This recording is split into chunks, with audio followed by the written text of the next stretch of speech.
Heyo everybody, Haku here with my review for Tower of God Chapter 477, or Season 3, Episode 60.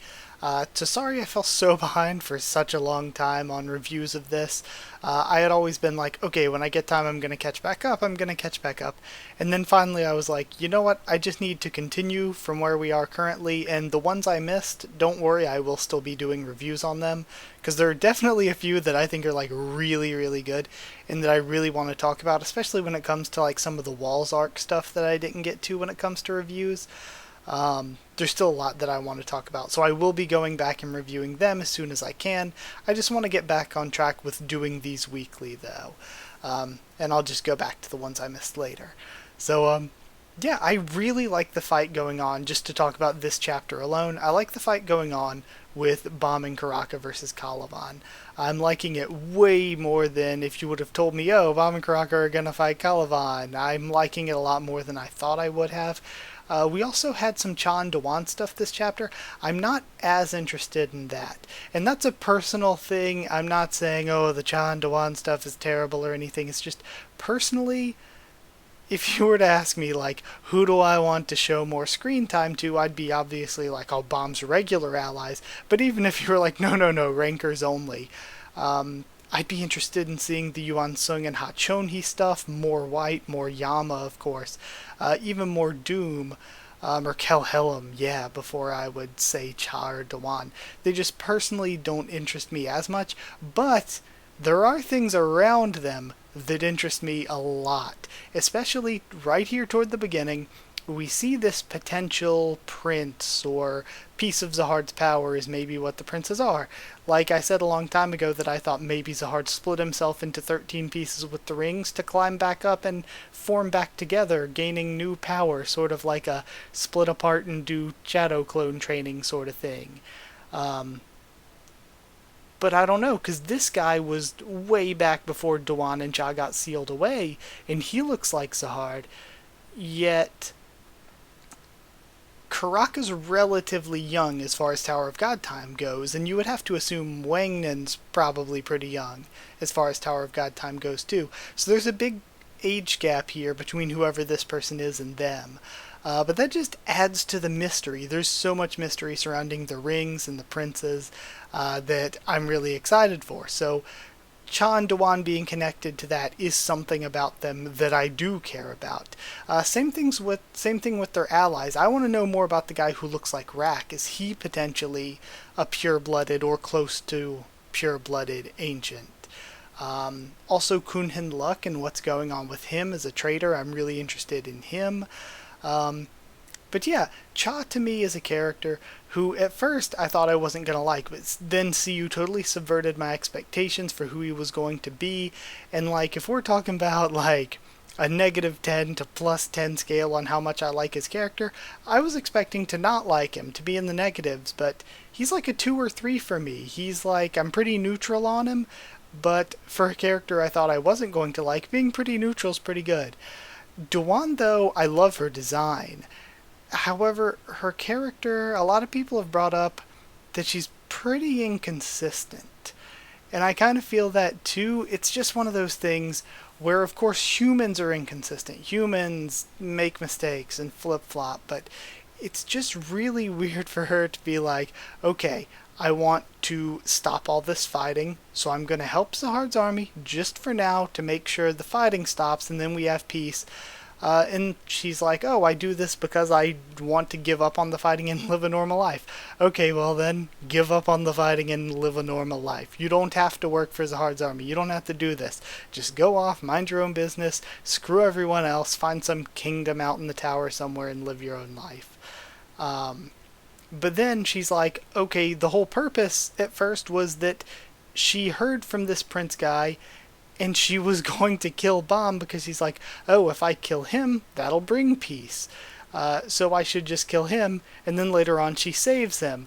But she's like, oh, I'm still going to fight in this war to stop the stuff, but fighting in the war to stop the stuff was killing Baam. That was like the whole point for her. So she is inconsistent, and this chapter, I was just thinking about Dewan, and I was like, poor Kane. Kane, like, kept visiting her sister. She, like everybody thought she was going to give up, go out in the tower or whatever, she never gave up on Dawan. She kept visiting her every day for like hundreds of years, maybe thousands of years, but at least hundreds of years. Kane was so loyal. And what does Dawan do but take her memories and dip with Zahard's army? Kane deserved better. Also, yeah, with Dawan, it just feels like her goals conflict with one another, with wanting peace through killing Baam, but also being like, okay, but no, I just want to live a normal life, but that doesn't really work in this particular situation.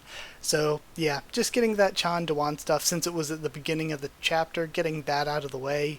Again, it's not like I'm saying it's bad, I'm just saying that personally, I don't care too much about Chan Dawan as characters, but I do care about some of the things surrounding them quite a bit.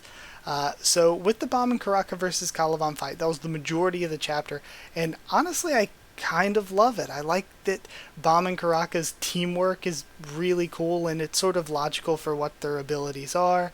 The stuff at the beginning with them both just wailing away with all they could at Kallavan and none of it working was really, really cool. And I like how Baam here, it's not like he's just getting random things thrown at him or anything. All of his powers and stuff are stuff we already knew about, but he's being written as somebody who's weak. If Kallavan really tried to kill him, he could kill him in like a second. Of course, there's like the whole argument of, well, why doesn't Kallavan just kill him then? Kallavan could just murder the guy. But I think that Baam's being written well as a guy who is weak but deadly. And another reason why Kallavan hasn't killed him is because freaking Karaka is living plot armor. Karaka's saving his ass time and time again. But yeah, he's being written as somebody who's weak but irregular. It's like, if you're playing a video game and this character has a lot of armor rating, that's Kallavan. He has so much armor rating that basically nobody can even hurt him. But Baam's irregular attacks are basically like an ignore armor attack. So as strong as Kallavan is, Baam has attacks that just ignore Shinsu defense, that just ignore that armor because he's an irregular. So I like Kallavan thinking to himself, okay, one of my enemies could potentially kill me if they hit me right, but they're weak. The other one is actually a tough fight. They're a high ranker, but I don't really worry so much about them killing me, because Karaka is a high ranker now, but they're sort of young, they're a new high ranker, they are a slayer, so yeah, they're awesome, but Kallavan's one of the strongest characters we've ever seen, period. So it's like, of course, like, as cool as Karaka can be, he's not going to do all that much. Plus, I think we still have a lot we haven't seen from Karaka. Karaka's still probably hiding a lot. They're literally hiding within their armor so they don't get their appearance seen. But I think that Karaka, a lot of people have been like, oh, Karaka's taking so many L's against Kallavan. No, I think Karaka here is like, Kallavan is throwing nukes. We've seen Kallavan just completely demolish everything he's come up against. And yet Karaka's tanking Kallavan. He's tanking attacks from him, and he's constantly saving Baam. Like, constantly. This whole fight, Karaka's been saving Baam. So I think Karaka looks great, being both able to tank Kallavan, being able to yank Baam out of there, have Kallavan have to block his attacks, which is another thing that was interesting from last chapter, is that he not only tried to avoid the Shinwan Ryu, but he was also blocking the World of Darkness attacks. And we later even see that it looks like Karaka is able to scratch him up a bit when he uses his lethal move, which I think is cool. So again, I think that Karaka actually looks great here. It's just, how great can you look against freaking Kallavan? It's sort of a similar thing to how Yama is amazing and so is Evankel, but then Kelhelm is ridiculously OP, so he was able to take on both of them. So I think that's all really cool. It's really good. It's really nice seeing Baam use the Yu Han-sung style stuff, just because I like Yu Han-sung, and how his techniques and his ideas for Baam being able to use the unlimited Shinsu actually comes into play here. At the highest level it can come into play, Baam trying to survive against a high ranker. Kallavan is written as this terrifying villain, and I love it. He's scary, he's smart, he's like an ultra zealot, he's just this horror villain like character, and I really, really like how scary and horror villain-ish he seems.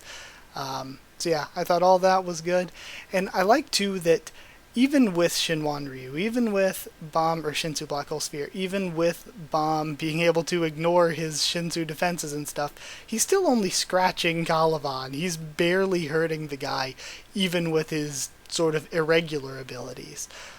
So that's when we get into the stuff I have it in my notes where Kallavan starts talking about one of them is weak but deadly because he ignores my defenses, but the other one isn't really a worry about killing me. They're not really a lethal threat, but they're tough, they're strong. So he uses Karaka as bait in order to be able to draw Baam in to hit him. He gets a hit off on Baam. It seems like as close as he was, the Red Thrissa wasn't able to damage Kallavan, but Kallavan definitely, even just a missing grazing hit, does a pretty solid amount of damage to Baam, it would seem. He's bleeding from the head, he's coughing up blood. So again, interesting to see, makes Kallavan seem incredibly strong and all that. And then that's when Karaka saves Baam and uses his lethal move, and it looks like he's able to scratch Kallavan for a bit, which is cool, but Kallavan still ends up looking like a badass because he just ignores it as he goes in to try to murder Baam.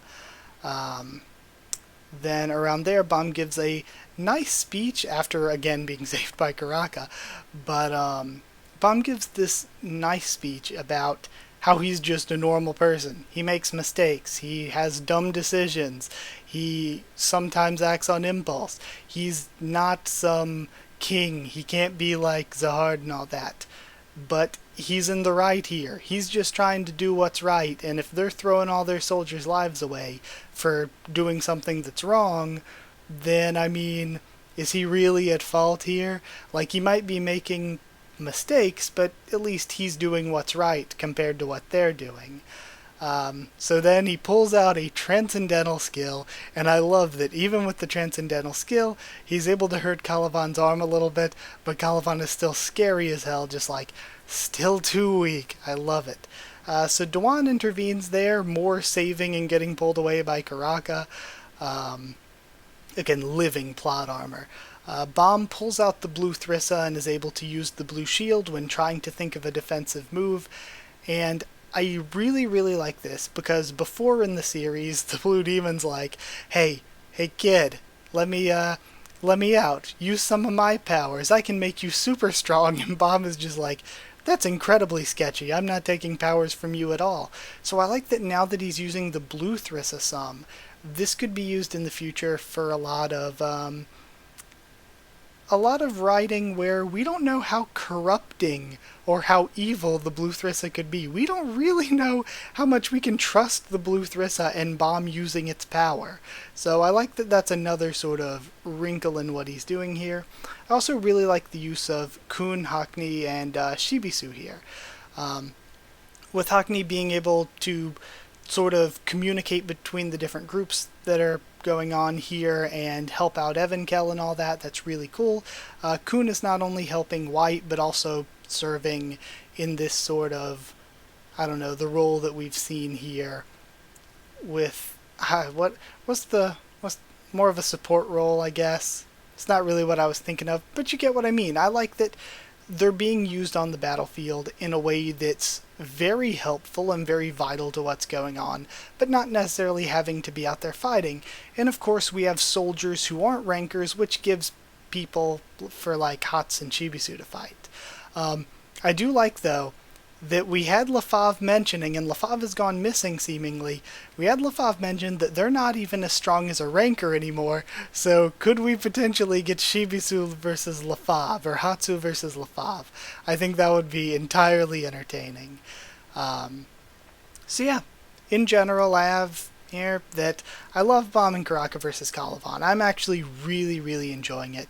I think Baam is being written strong, but reasonable. It's not like he's just getting stuff out of nowhere. All of his powers make sense within the lore here. And just in general, yeah, he seems weak, but deadly.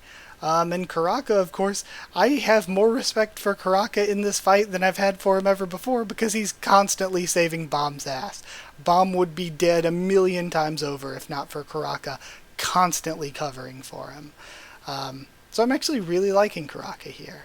And Kallavan is just awesome as this horror-esque villain.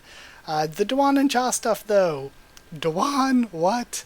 So yeah, not as into them as characters personally, but I do want to see how the stuff with them plays out just because, like I said at the beginning, I'm interested in their allies. I'm interested in finding out more about who this guy in the past was, more than anything. That is something that while reading I was like, give me more of this. I want to know more about this mystery when it comes to the princes and stuff.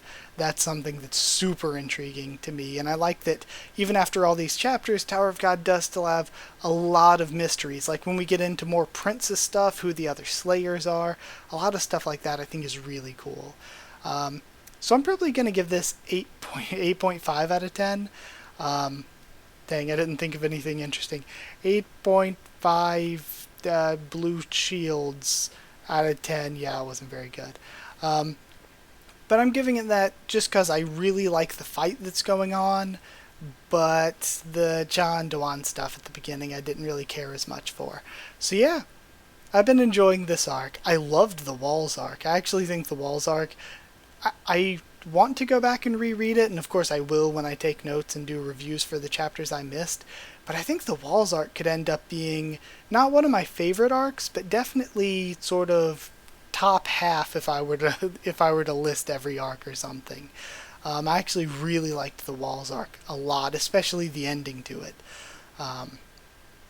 So yeah, anything else? Oh yeah, something just to talk about because I've heard people talking about it, or read rather people talking about it in the comments and stuff. I think it's really cool so far, and I brought it up in the reaction, how Baam's group is still screwed right now.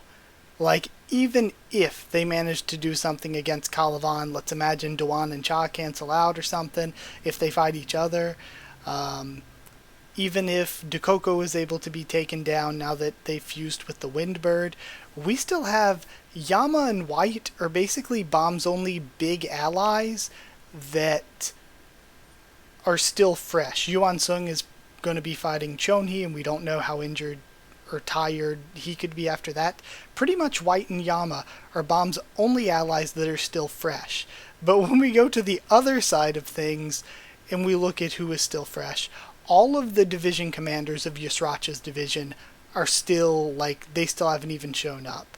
So they're still completely fresh. We still have Yusracha himself who hasn't fought, Liboric who hasn't fought, 2 more branch heads, and we saw how strong Dukoko is. So 2 more branch heads that we haven't seen, plus Masheni, freaking Masheni herself. So Baam's group is completely outmatched. I think Sophia might be showing up at some point to help Baam, the FUG Elder. But really, who else could FUG send? Are we going to see more Slayers? It just feels like Baam's group is super outmatched at the moment. And I think that makes what's going on now, it makes what's going on now interesting, but I'm just excited to see what happens when we get to that third wall. Because what's going to be left with Baam's group if Baam and Karaka are tired, if Doom and Paul are tired, Yuhan Sung and Evankel are tired. Evankel is decompressing, but they've also taken a shot to the head. If the only people fresh going into the third wall are White and Yama, what are they going to do then? And even if they get past the third wall, what's going to happen when we get to the nest itself? There's just so much still to come that I think is really interesting because the scope of this is huge. We're still only at the second wall. So yeah, that's it. Gonna end this video here. Thank you for watching. Like if you did like it. Comment down there. Tell me what you thought of this chapter, what you thought of my thoughts and all that. Subscribe for more Tower of God, much more on the channel. Follow on Twitter if you want. If you want a link to the Discord server asking, I can give you one. If you want to help support the channel on Patreon to keep things coming, it's patreon.com/Haku of the Tubes, or a link will be in the description. That is it though. Thank you again for watching, and I'll see you all next time.